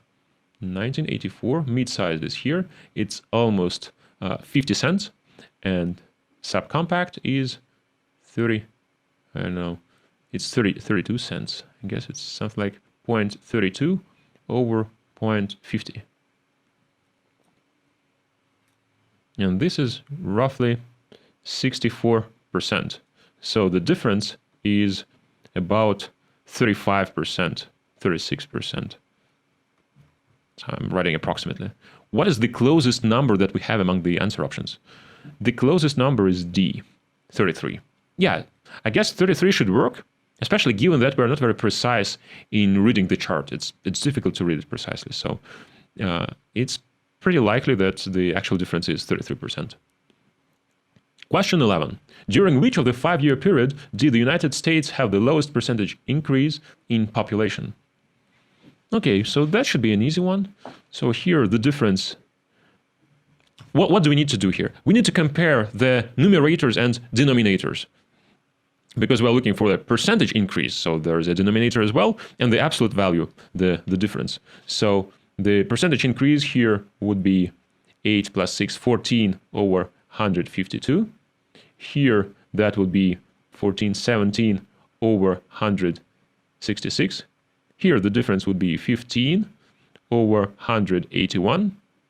This difference would be 4 and 5, 9 over 196. And here, the difference would be 8 over 205. So the smallest increase would be the one with the smallest numerator and the biggest denominator. And this is the increase here from 1970 to 1975. The answer is E. Good. And this looks like the final question in this section, so let's ace it. 12. If the population had continued to grow uniformly at the same rate that it grew from 1970 to 1975, what would have been the population in millions in 1980? So the starting point is 213 here, and the growth rate is 213 over 25. Okay, so I hate precise calculations and I don't want to do the division here. Let's be, I don't know, let's do some estimates. So let's keep 213 as is and then multiply it by 1 plus the difference 8 over 205. Well, let's say that 205 in the denominator is similar to 200. So we're approximating, of course. So that means that the actual number should be slightly bigger than what we're getting, since we're decreasing the denominator. Anyways, that should be 213 times 1 plus 8 over 200 is 4 over 100, so it's 4%. Plus 0.04. And this is 213 plus 4% out of 213. So 1% would be 2.13. And 4% would be 4 times as much. This is what? This is 8.13 times 4, roughly 0.5. So that should be 213 plus roughly 8.5, which is about 221.5. And also notice that the actual number should be slightly smaller than what we got, because we had an approximation here. We got rid of 2,000. We got rid of 205 in favor of 200 only. So the answer should be C, slightly less than 221.5. Yep, that's it. Good. And we're done with this section. Next in line, section 8. Some more critical reasoning. Which of the following statements, if true, would most strengthen the prediction made by the critics of the proposed company policy? So we need to understand what was the prediction. So we need to understand the question fact. Remember our premise technique. That's what's going to help us here. To avoid the appearance of conflicts of interest, the board of major U.S. stock exchange is considering a new policy that would ban former top executives of the exchange from taking positions at publicly traded companies for a period of 2 years after leaving the stock exchange. Critics of the plan say the policy is unfair because it would likely prevent former top executives of the exchange from earning a decent living. So we need to find an option that would prove that not being able to work for a publicly traded company will prevent the former top executives from earning a decent living. I'm gonna write it somehow. Prevent decent living. Not being able to work at a publicly traded company. Let's read the options. A. The labor union that represents most of the stock exchange employees has made public statements that threaten a strike if policy is adopted. That's not relevant because it does not say that inability to work for a publicly traded company will prevent from decent living. No, cross it out. B. Former employees of the exchange most often work for publicly traded companies after leaving the exchange. Well, that's an important point because if most of them work there, then that means they might not be able to find another work opportunity if they're not allowed to work for publicly traded companies. But that might not be the strongest point. Let's read other options. Low-level managers at the exchange have an average tenure of 13 years, one of the longest in the industry. Is it relevant for preventing decent living? No, it's not. D. Low-level managers at the exchange most often have their jobs for positions with the state or federal government. This doesn't seem relevant. E. Former top executives of the exchange have a particular set of skills such that they're usually only able to find work with publicly traded companies.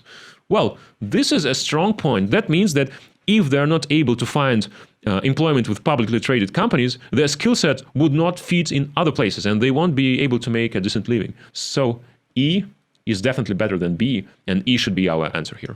Question 2.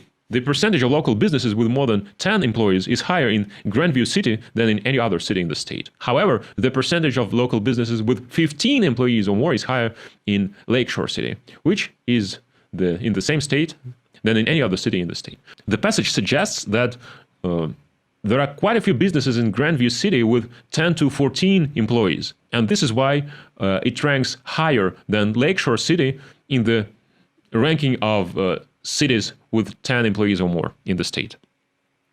This looks like the best conclusion we can make so far about this passage.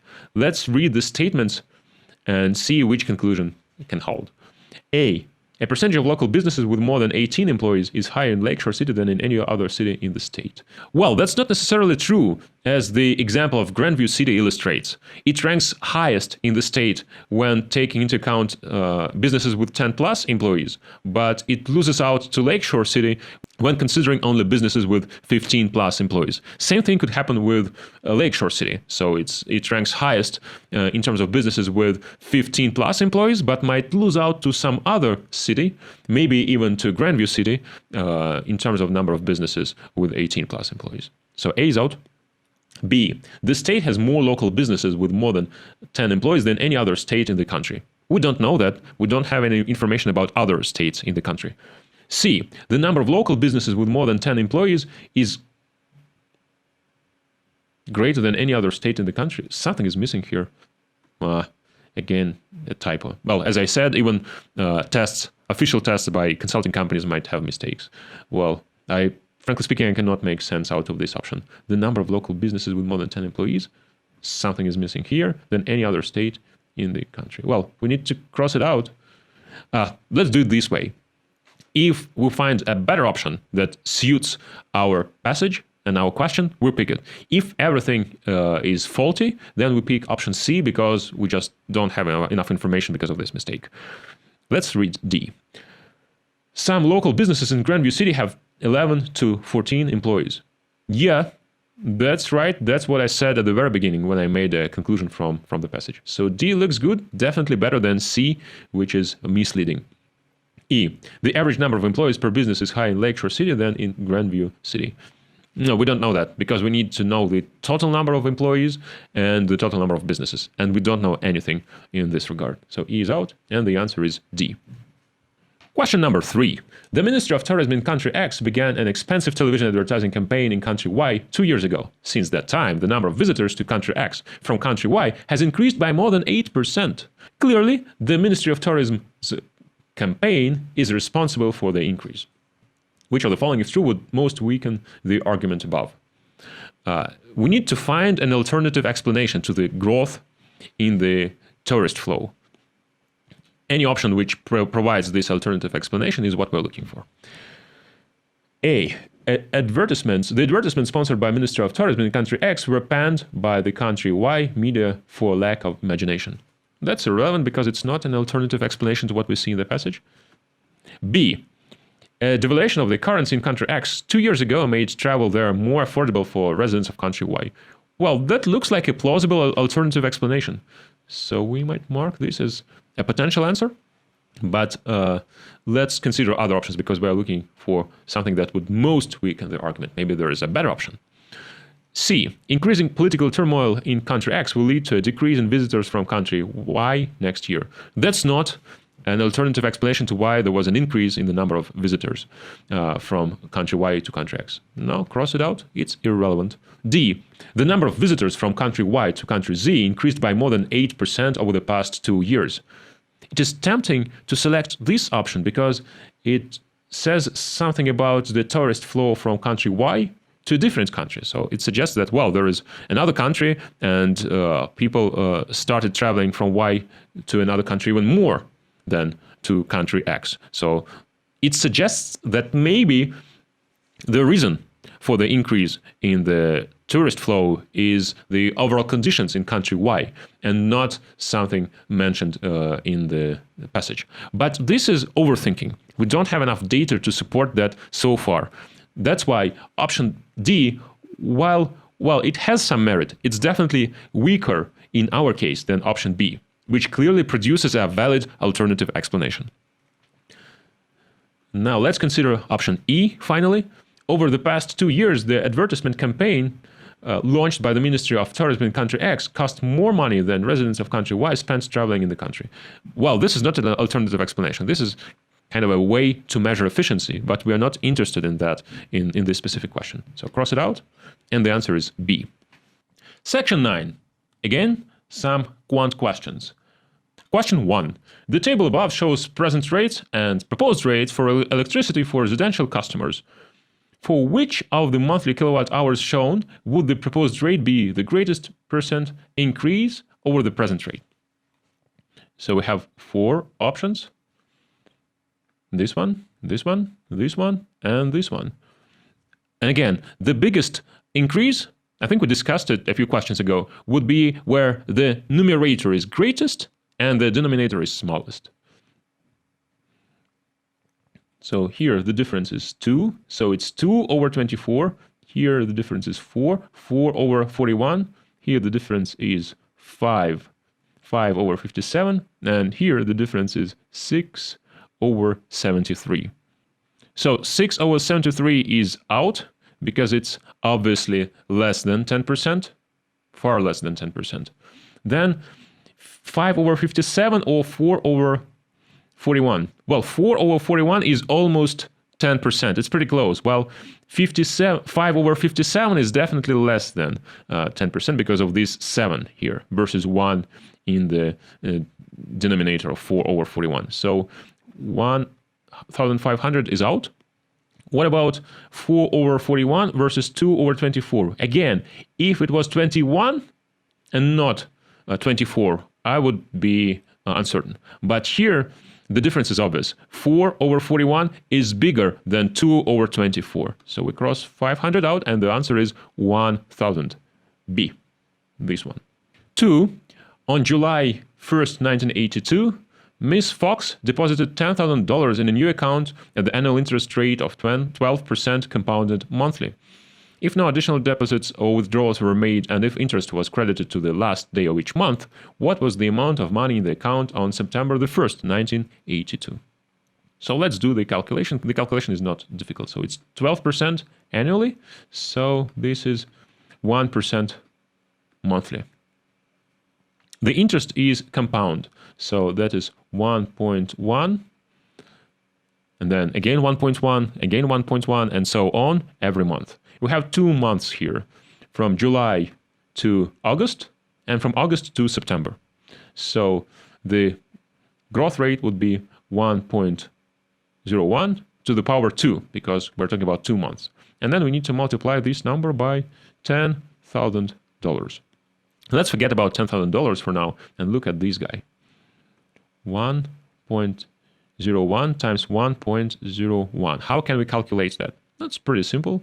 Again, we did it several times in this test, I think. Let's split it. 1.01 times 1 plus 0.01.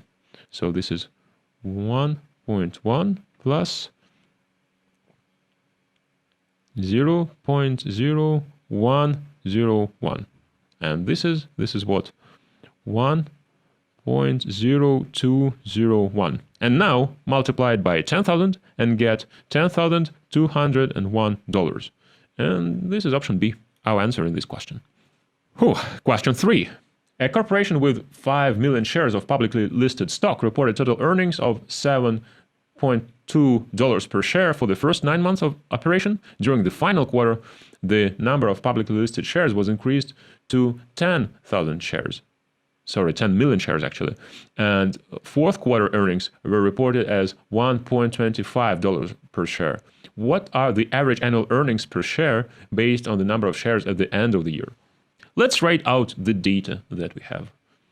3 quarters of the year, we had 5 million shares, each producing $7.2 per share in this time frame. And then 1 quarter, we had 10 million shares, each producing $1.25 per share. We're asked to compute the average annual earnings per share based on the number of shares at the end of the year. So we translate this to 10 million shares, each producing $3.6 per share. Why do we do this? We do this because we increase the number of shares by 2. So we divide by 2 earning per share. That's why the earning is 3.6. And then we add 10 million shares with $1.25 per share. Let's sum up earnings for 9 months and for 4 months. Let's sum up earnings for the first 3 quarters and the remaining 1 quarter, and we end up with $4.85 per share. This is the average annual earnings per share. This corresponds to option C, which we pick as the right answer here. 4.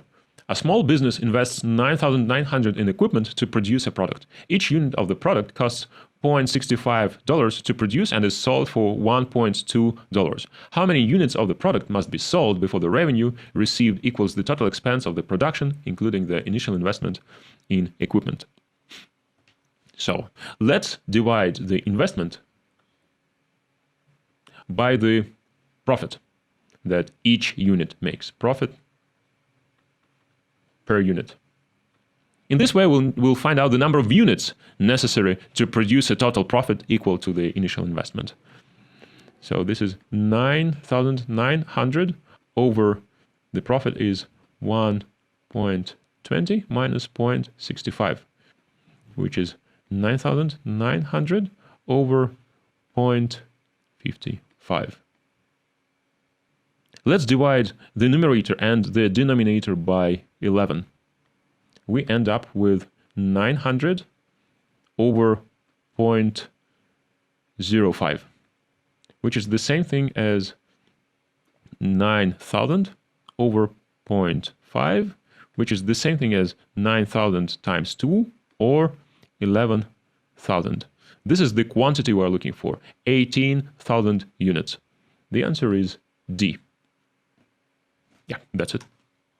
Great, guys. We've gone a long way, and now we are at section 10, and we're going to solve the final 2 questions of this test. Congratulations for reaching this far, and let's make the final effort.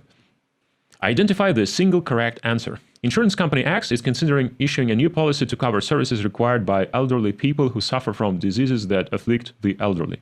Premiums for the policy must be low enough to attract customers. Therefore, Company X is concerned that the income from the policies would not be sufficient to pay for the claims that would be made. Which of the following strategies would be most likely to minimize Company X's losses on the policies? So the selection criterion here would be something that increases profits or increases revenue without corresponding increase in costs. So increase profits or at least make sure that the profits are not decreased because of this policy. A. Attracting middle-aged customers unlikely to submit claims for benefits for many years. Yes, this is a good option. That might actually be the answer, but let's check everything else. B. Insuring only those individuals who did not suffer any serious diseases as children. And not having diseases as children does not guarantee that the client will not be susceptible to a disease at a later stage in life. So I'd rather put a cross here. C. Including a great number of services in the policy that are included in other policies of lower cost. Well, that will not help boost profits. That might help with the revenue, but at the expense of extra costs. And this is not necessarily the way to solve the concerns of the company. The concern is earning enough to pay for the claims. So let's cross this out. D. Insuring only those individuals who were rejected by other companies for similar policies. Well, that would actually be detrimental to our policies because those people who were rejected by other companies with high probability will be loss generating for us. So let's cross D out. That will not help us increase profits. E. Insuring only those individuals who are wealthy enough to pay for the medical services. This does not help because anyways we'll need to cover the medical services anyways, because that's part of the deal when we're selling insurance. So it does not matter whether they can pay for themselves or not. Cross this out, and the answer is A. 2. In order to raise revenue, the federal government planned a tax amnesty program that allows tax delinquents to pay all owed tax without added financial penalty. However, economists projected that the federal government would collect a far lower percentage of total tax owned by delinquents than did state governments implementing similar programs. Which of the following, if true, would most contribute to an explanation of the economists' projections? So the projection is that federal government will not be as successful as state governments in collecting taxes from delinquents. This is the question fact that we need to prove with our options. I'm going to write it down. Federal government will be less successful than state government. So these symbols indicate federal less than state. Let's read the options. A. Tax amnesty programs are only successful if they're widely publicized. Does it mean that federal governments will be less successful than state governments? No. B. Most people who honestly pay their state tax are equally honest in paying their federal tax. Does this mean that federal government will be less successful than state governments? No, it does not. C. Although federal tax delinquents usually must pay high financial penalties, the states require far lower financial penalties. Does it mean that the federal government will be less successful?